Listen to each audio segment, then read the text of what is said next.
Hi guys! Welcome to the Lazy Redhead, and if you don't know, I am the Lazy Redhead. I don't know what it means when I say that now. I am the Lazy Redhead. Like I'm gonna come out and start waging war on expensive art materials, fighting for sales. More art sales! Why are we here again? Oh yeah, no. I want to discuss this little thing called how to make the most of a mess. Fun fact, this video was originally titled how to get out of a mess. Oh my God, I've got to shut this bloody door.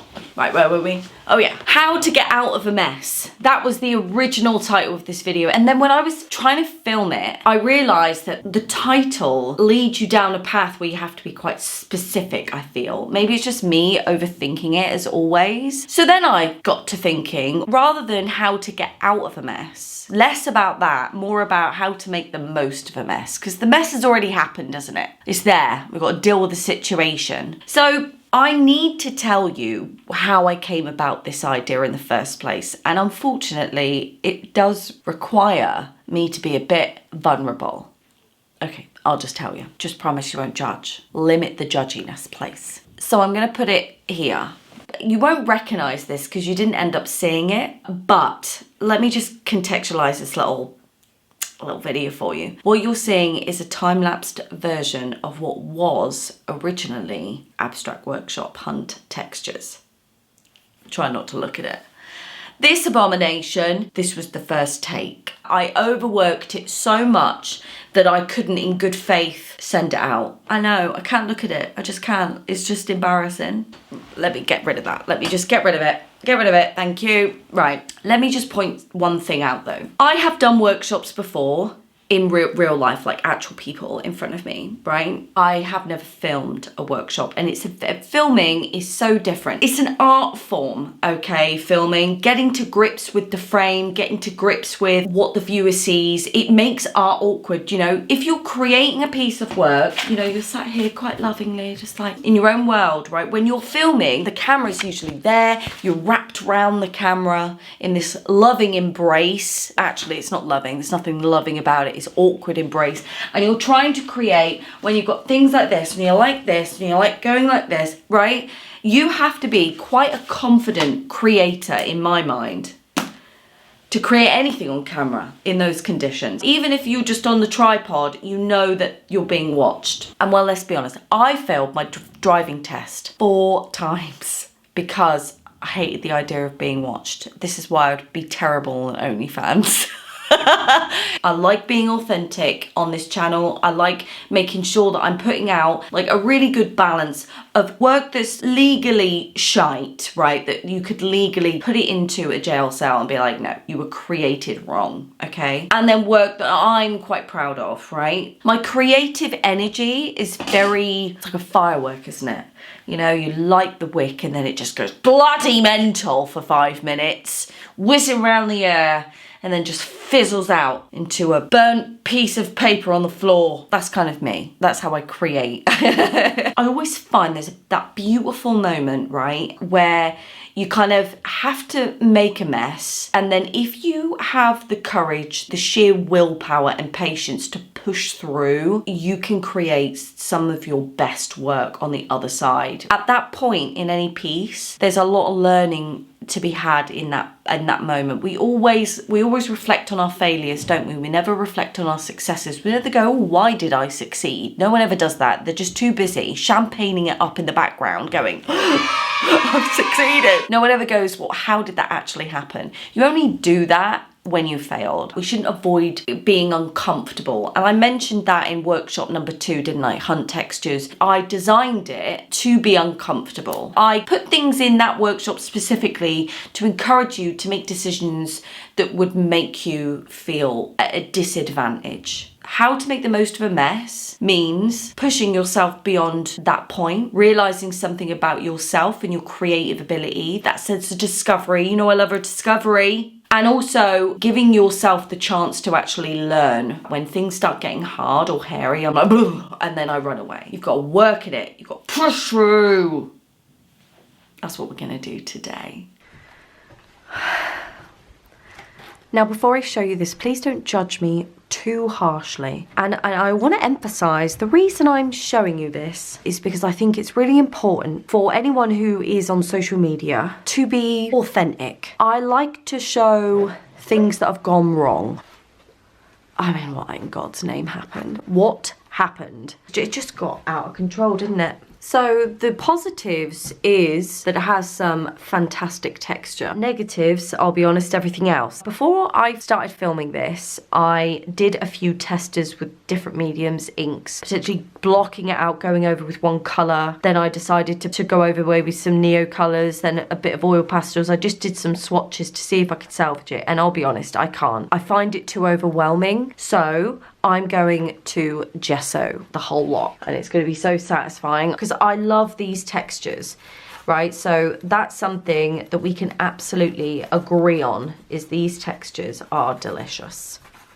I mean, that is just nice, isn't it? Look, discovered something new. But don't you think that might look a bit crafty?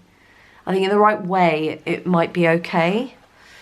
Don't get me wrong, I've said many a times that I love a craft me. I love a craft.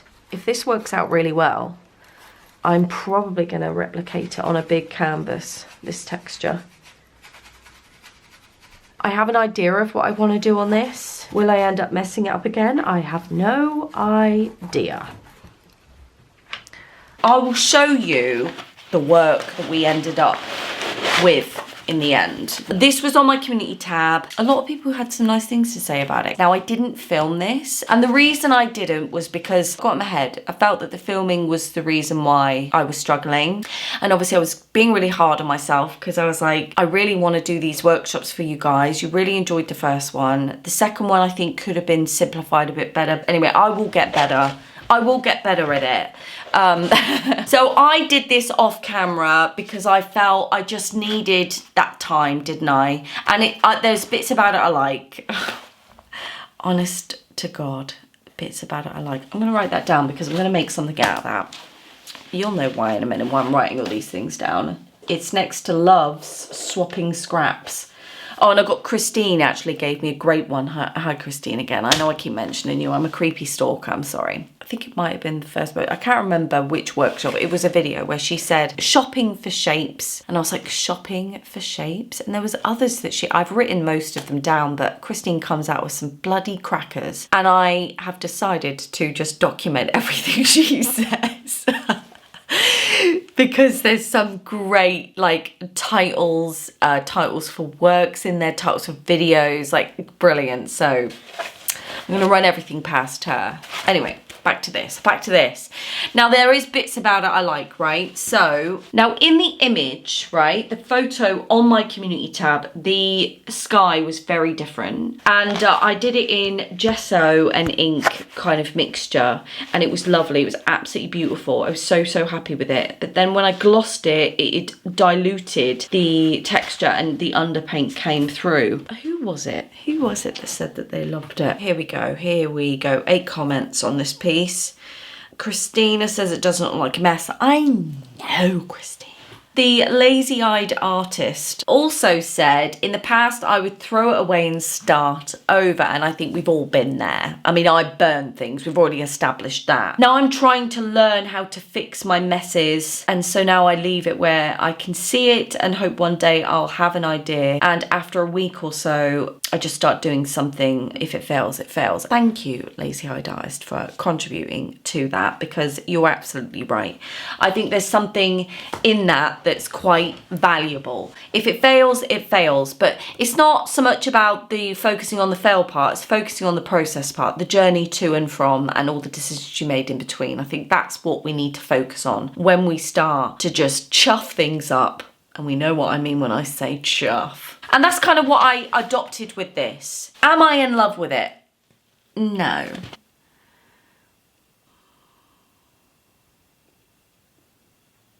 I like the fact that it's on canvas. I love the fact that it's so textured. It really is so textured. I don't know why, but all of a sudden looking at it from this angle, seeing all the bits, it's absolutely beautiful actually, now that I look at it. I left it because of that whole thing, what Thomas was saying about walking away from something and coming back into it. Kind of like, you know, when you have an argument, you just kind of need to walk away and let things chill out and then come back and reconcile. That's kind of, we're reconciling, guys. In front of you. Yeah. Okay, I'm going to be really careful with that now, because now I want to sell it. I'm going to put this down somewhere safe. I'm actually going to put it in a sleeve because now I want to sell this. It's kind of like, it's kind of precious, isn't it? So when I think about how to make the most of a mess, it always comes down to confidence with me. I'm not confident in a lot of ways, but I'm okay with that. That's the difference. I don't hide away from my uncomfortable, unconfident side, but there is something that I've been playing with. Now I'm going to show you. Do you remember this one from spring? This was once a palette. So I would basically create work and use this as a palette. That's kind of what this originally was. And then I took it afterwards, did a bit of an exercise where it was inspired by Debs actually. Hi Debs, Debbie Draws Funny. We are going to be doing a collaboration at some point, but we're both so bloody busy that it's just a nightmare. But we will, we promised one another, we will. One of the ideas that Debbie had written to me about was making shapes and then making something representational out of it. And that's kind of how this that idea started. Quite happy with this little exercise, which then brings me on to this bad boy, which is a canvas version of the palette. So this was what I used on the abstract workshop. I think I mentioned it, didn't I? The abstract workshop number 2, Hunt Textures. I had used this piece of canvas as a palette for this bad boy, the original bad boy. That's what I used. And I'll be perfectly frank with you guys. I love it. This is what I'm saying about the confidence, right? How to make the most of a mess is also about confidence with me specifically, because there is a type of artwork that I want to create, but I still feel I don't have the confidence. Remember I said about Joan Mitchell, you know, to create like Joan Mitchell, there needs to be a real sense of confidence there, doesn't there? You need to be boss about your work and go, yeah, this is who I am. Don't question me. Don't question the work. This is it. This is what I'm putting out into the world and you're going to have to deal with it. I love that kind of aggressive, this is who I am. If I could show something that kind of gives you an idea of what that will one day look like for me, it's this. I know that some of you are going to be like, sorry, what? It's a lot. It's a lot to take in. But do you not see like a sort of semi-landscape there? If I could just do that and not feel bad about it, I would. And I don't know what's stopping me. I've got loads of these. So remember when we were in the first studio, the small baby one, I had flipped my easel up into like a bench, and then I put paper down like this, and then I would just create work on it and everything else. I mean, it was once a picture and then I just reused it as like a palette and like to put bottles on and everything else, right? And then I got another one here. And it comes to something, right, when you don't want to get rid of it because you're in love with it so much. I've unconsciously made like a semi-body of work that I'm so excited about, but I still don't have the confidence to just put my stamp of approval on it and put it out into the world and go, this is me. And I think that if I was to do that, I would definitely call this body making the most of a mess.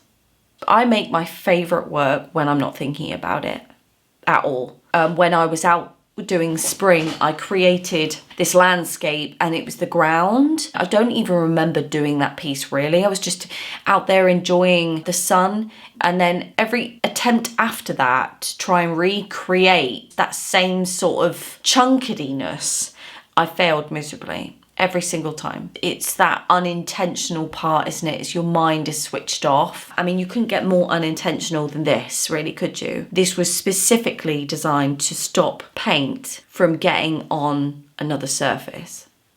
I wish I could be that confident. Do you know what? One day I will be. But I wish I could be that confident and say, this is me. This is who I am. Come what may. Imagine putting a big glitter blob in it. Oh. Should we do it? Chuff it, we'll do it. Yeah, we'll do it. Oh, I'm so excited. Okay, get on the other camera. And if this works, I'm gonna frame this and it's gonna live on my wall and it might inspire a whole new body of work. I'm so excited. I know it doesn't look like much, but I'm really, really excited about it. I want to maybe occupy this area. I'm just gonna go for it, right? I'm just gonna go for it. This is my favorite bit. Okay. As always, liberal.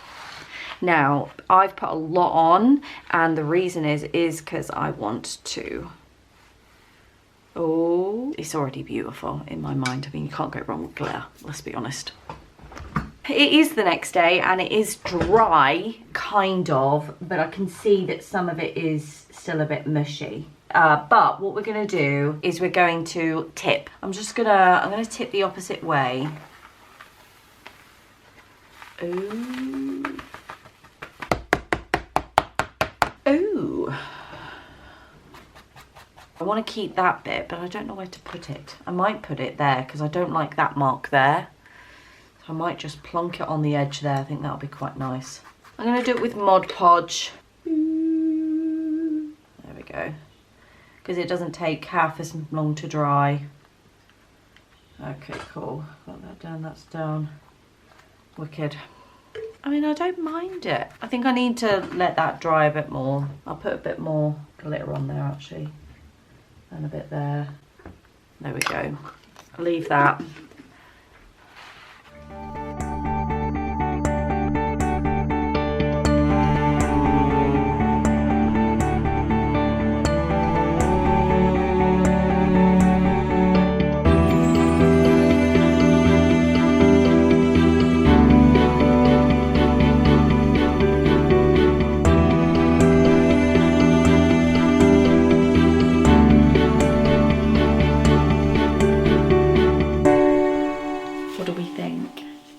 It's beautiful. Quite late at night, so I'm trying to be quiet, but it took actually a lot longer than I thought to dry that bloody Mod Podge. But what do we think of that bad boy? Look at that glitter, the way it sparkles.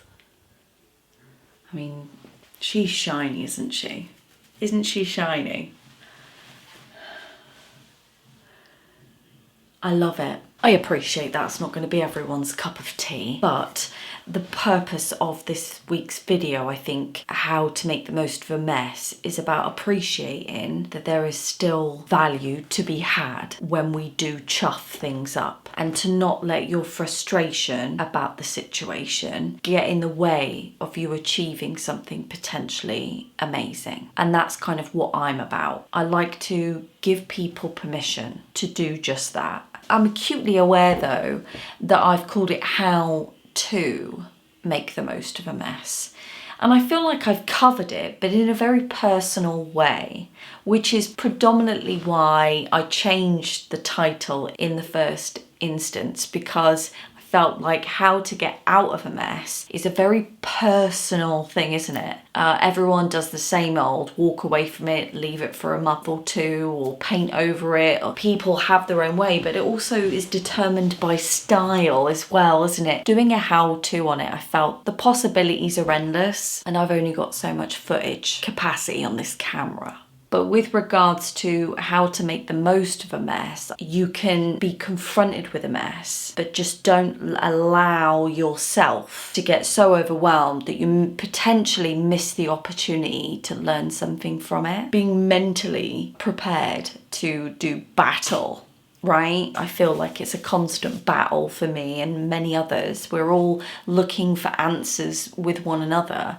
but in fact all we really need is a bit of permission, a bit of empathy, a bit of sympathy, you know, to someone to say, I get you, I understand your struggle, and it's okay to do the following. And I hope you felt that in this week's video. Next week is the 1 year upload. It is officially the 1 year anniversary of this channel's uploading.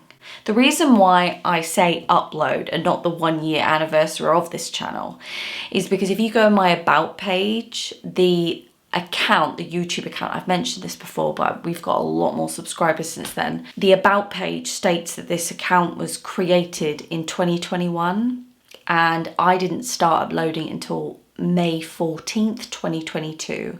Large in part because I had performance issues, I had confidence problems, or say problems, it was more like lack thereof. Confidence, lack thereof, that's what I suffered from. So it took me a good year to kind of be confronted with the fact that I need to get off my backside and stop talking about it. That's why it's our 1 year of upload rather than the 1 year of the channel. Have a good weekend. Cannot wait to see you next week. Love you guys.